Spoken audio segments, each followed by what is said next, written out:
समय का चक्र निरंतर चलता ही रहता है और हम बीते हुए वक्त के गुलाम बनकर रह जाते हैं। मैं भार्गव सभा हूं। आज पूरे 124 वर्ष की हो गई हूं। इन 124 वर्षों में मैंने क्या कुछ उतार चढ़ाव नहीं देखे, पर वास्तव में ये मेरा पुनर्जन्म है। आज से पहले न जाने कितने सुखद एहसास, कितने दर्द के सैलाब मेरे सीने में दफन हो चुके हैं। 1857 की गदर से 1947 का स्वतंत्रता संग्राम, ब्रिटिश शासन की हुकूमत के बीच किस तरह मैं अपने आप को बचाती रही, ये मैं और मेरा दिल जानता है।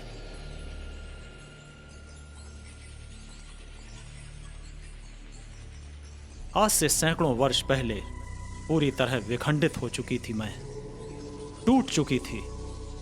पर मुझे जीवन दान देने वाले हमारे पूर्वजों ने ऐसा क्या किया कि आज हमारे समाज के लोग गर्व से मस्तक उठाकर कहते हैं कि हमसे ज्यादा शिक्षित, प्रतिष्ठित और संगठित समाज अन्यत्र नहीं है। आज भिन्न भिन्न समाजों को अगर देखें तो आज भार्गव समाज हर क्षेत्र में अपना सिक्का बुलंदी पर जमाए हुए है। फिर चाहे वो क्षेत्र शिक्षा का हो, व्यवसाय, प्रशासनिक सेवा या अन्य किसी विधा का ही क्यों ना हो।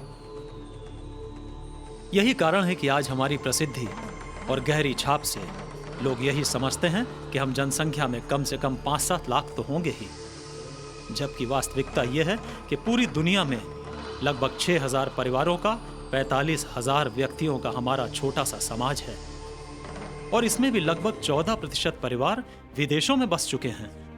है ना चौंकाने वाले तथ्य। मैं नमन करता हूं ऐसे समाज को जिसमें हमने जन्म लिया और जिसने हमें पहचान दी। सन 1556 में हुमायूं की मृत्यु के बाद अकबर के सिर पर दिल्ली का ताज पहना दिया गया। अकबर की उम्र उस समय केवल 13 वर्ष की थी। बैरम खां अकबर का अभिभावक व सेनापति दोनों का ही दायित्व संभाले था। 5 नवंबर 1556 को मुगल व हेमू दोनों की सेनाएं आमने सामने थीं। हेमू की सेना में 40,000 घुड़सवार और 500 हाथी थे। सैनिक दृष्टि एवं शक्ति के विचार से हेमू का पलड़ा बहुत भारी था। हेमू की सेना के आंधी तूफान की तरह किए गए हमले से मुगलों के पांव उखड़ गए। हेमू की विजय का एहसास शत्रुओं को भी होने लगा। तभी अचानक एक तीरंदाज का तीर हेमू की आंख में लगा। वो हाथी के हौदे से गिर पड़ा, पर हिम्मत नहीं हारी। तीर खींचकर आंख से निकाला, पर उसके साथ उनकी आंख भी निकल गई। वो मूर्छित हो गए। नेतृत्व विहीन सेना में खलबली मच गई। बैरम खां ने हेमू को पकड़ लिया और बेरहमी से उनका कत्ल कर दिया। हेमू की पराजय के बाद मुगलों ने हमारे समाज को समाप्त करने के लिए कत्लेआम शुरू कर दिए। खून की नदियां बहने लगीं। सैकड़ों भार्गव ढूसर परिवार मार दिए गए। न जाने कितनी यातनाएं मुझे सहनी पड़ी। हर वक्त मुगलों का भय सताता रहता था। अपनी पहचान, अपनी जाति, वंश छिपाते छिपाते मैं थक चुकी थी। न जाने कहां कहां अपनी पहचान छुपाकर हम छिटक कर दूर दूर तक फैल गए। परंतु अंग्रेजी शासनकाल में जब महारानी विक्टोरिया ने बागडोर संभाली, तब कुछ शांति का राज्य स्थापित हुआ। मगर तब तक मैं टूट चुकी थी। आर्थिक स्थिति गिर चुकी थी। मेरे परिवार नष्ट होते जा रहे थे। वास्तव में सैकड़ों साल लग गए मुझे अपनी अस्मिता बचाने में। यादों के झरोकों को खोलते हैं और ले चलती हूं आपको अपने अतीत की ओर। बात है सन 1880, यानी 133 वर्ष पूर्व। लखनऊ के प्रतिष्ठित मुंशी नवल किशोर जी के भाई मुंशी फूल चंद्र जी की सुपुत्री का विवाह अलीगढ़ के मुंशी लक्ष्मण प्रसाद जी के सुपुत्र के साथ तय हुआ। समाज के सभी संभ्रांत लोग इसमें आमंत्रित थे। 6 दिन तक बारात का स्वागत होना था।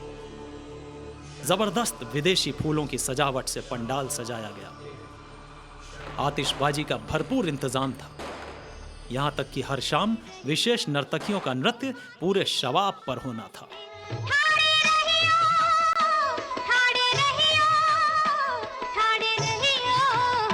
ठाड़े रहियो, हो बाके यार रे ठाड़े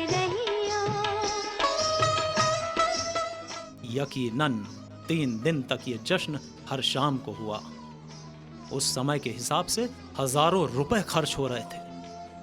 पर चौथे दिन की सुबह समाज के कुछ लोगों ने बैठकर विचार किया कि एक ओर तो हम समाज के उत्थान की सोच रहे हैं और दूसरी ओर अनावश्यक अय्याशी पर इस कदर खर्चा। फैसला हो गया, आगे के 3 दिन अनावश्यक खर्चीले कार्यक्रम नहीं होंगे। और मुंशी नवल किशोर जी ने फालतू खर्चों में कमी करते हुए इस सारे पैसे को जाति के उत्थान हेतु एक स्थायी फंड बनाकर दान कर दिया। लगभग 1 वर्ष बाद 6 अगस्त 1881 में ताजमहल की नगरी आगरा में राय बहादुर सालिग्राम जी, मुंशी नवल किशोर, मनोहर लाल, बिहारी लाल जी ने प्रस्ताव 11 पारित कर एक जातीय पंचायत बुलाने का निर्णय लिया और मुंशी देवकी नंदन के समर्थानुसार जाति पंचायत का गठन हो गया और सर्वसम्मति से इसका नाम भार्गव सभा रखा गया। परंतु व्यक्तिगत उलझनों व वैचारिक मतभेदों के कारण यह चल न सकी और 12 जून 1884 में पुनः निश्चय हुआ कि समाज के हित में सभा का गठन किया जाए और इसका दायित्व सौंपा गया आगरा के मुंशी गिरधर लाल जी को। और उस समय यह सभा आगरा भार्गव सभा कहलाई। 1887 में पुनः भार्गव सभा की स्थापना पर जोर देते हुए और धन की आवश्यकता पहचान कर स्थायी फंड में बढ़ोतरी के लिए मुंशी नवल किशोर जी ने अपने सुपुत्र प्रयाग नारायण जी की शादी में बढ़ार के समय 8,000 रुपए का दान दिया। साथ ही 4 एकड़ जमीन जिसका मूल्य उस समय 10,000 रुपए था निःशुल्क दिलवाई, जिससे शिक्षा के प्रसार हेतु भार्गव बोर्डिंग हाउस की नींव रखी गई। समय गुजरता गया, सभा की नियमावली तैयार की गई। वर्ष 1860 अधिनियम संख्या 21 के अंतर्गत आखिर सभा का पंजीकरण नजाकत नफासत के शहर लखनऊ में 10 अक्टूबर 1889 को हो गया और सभा की औपचारिक स्थापना भी हो गई। देखिए उस समय की रजिस्ट्री का यह कागज। तब से लेकर आज तक क्या कुछ नहीं बदला। देखा जाए तो तब की सोच में और आज की सोच में जमीन आसमान का अंतर है। उस समय शिक्षा का अभाव, स्त्रियों को ज्यादा पढ़ाया नहीं जाता था। लड़कियों महिलाओं के लिए पर्दा प्रथा, लड़कियों को शिक्षा के लिए तो क्या घर तक से बाहर निकलने पर पाबंदी थी। लड़की का विवाह 10-12 वर्ष में कर देना उचित व अच्छा माना जाता था। विधवा विवाह की तो सोच भी खराब मानी जाती थी। विधवा व अनाथ बच्चों की दुर्दशा थी। दहेज न लेने के लिए मना करने पर लोग ये तर्क देते थे कि हमारी लड़की की शादी बिना दहेज को कराने की आप गारंटी लेंगे। बड़े नगरों में जाने और वहां बसने में आने वाले संघर्षों का भय दिखाया जाता था। ये सब सामाजिक अभिशाप थे जिससे हमारे पूर्वज परेशान रहते थे। पर 1889 में स्थापना होने के बाद ऐसा लगा जैसे मेरा पुनर्जन्म हो गया। आशा की किरण दिखने लगी, मुझ में अच्छे संस्कार आने लगे। मेरा पालन पोषण विद्वानों और प्रतिष्ठित लोगों के हाथों में आ गया। मैं जवान होने लगी।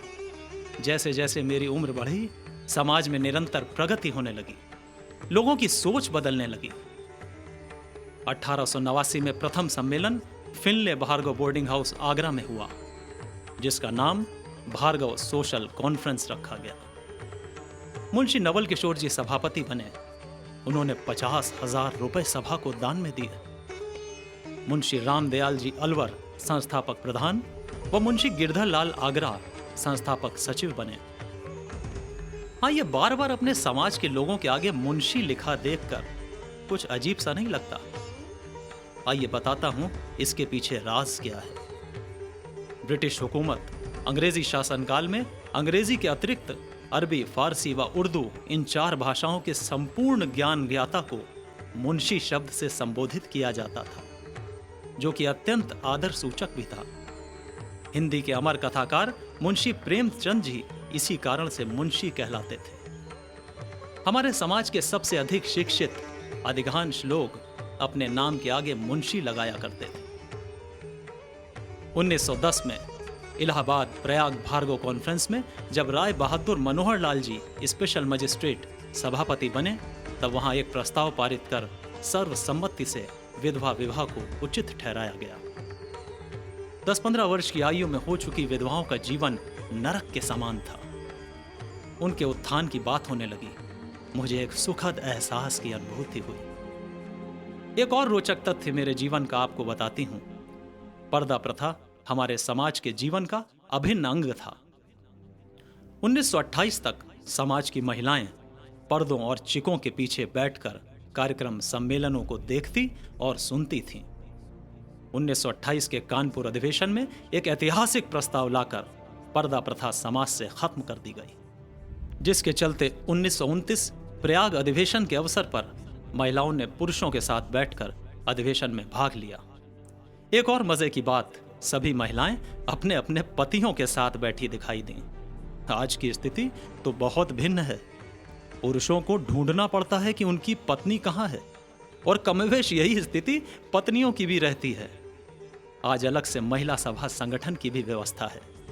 यह बदलाव आया शिक्षा के प्रसार से और सकारात्मक सोच से। उच्च शिक्षा के लिए विदेशों में जाना, विधवा विवाह का प्रयास, निर्बल असहाय व जरूरतमंदों की सहायता, वृद्ध आश्रम को बनाने का प्रयास, भार्गव आश्रम का जीर्णोद्धार, अपनी धरोहरों को बचाने का संकल्प, अपनी बात पत्रिका के माध्यम से घर घर पहुंचाने का अद्भुत प्रयास, एक ग्लोबल सोच। मुझे तो अब लगने लगा जैसे ये 124 वर्ष में मेरा बुढ़ापा नहीं आया। मैंने तो अब नव यौवन बनकर अपनी जिंदगी दोबारा शुरू की है। पर इन सब प्रयासों के पीछे कहीं ना कहीं वो लोग हैं जो कभी समाज की जीनत हुआ करते थे, पर आज इतिहास के सुनहरे पन्नों में दफन हो चुके हैं। ये समय है उन्हें याद करने का, उनके ऋणों को चुकाने का। आइए आज हम नमन करें, अपनी कृतज्ञता का ज्ञापन करें अपने उन श्रद्धेय पितामह एवं परम आत्माओं के प्रति जिन्होंने हमको शिक्षित, सुसंस्कृत एवं उन्नत समाज की धरोहर दी है। आइए आज हम संकल्प करें कि अपने उन श्रद्धेय जनों के अनुसार ही हम सब भी सम्मिलित रूप से हमारे भार्गव समाज के प्रति समर्पित होंगे। प्रभु हमको इस हेतु विवेक, सद्बुद्धि एवं शक्ति दे। जिस देश जाति में जन्म लिया, बलिदान उसी पर हो जावे। और इसके साथ ही मैं राकेश आपसे विदा लेता हूं। शुभ रात्रि, नमस्कार, शब बखैर।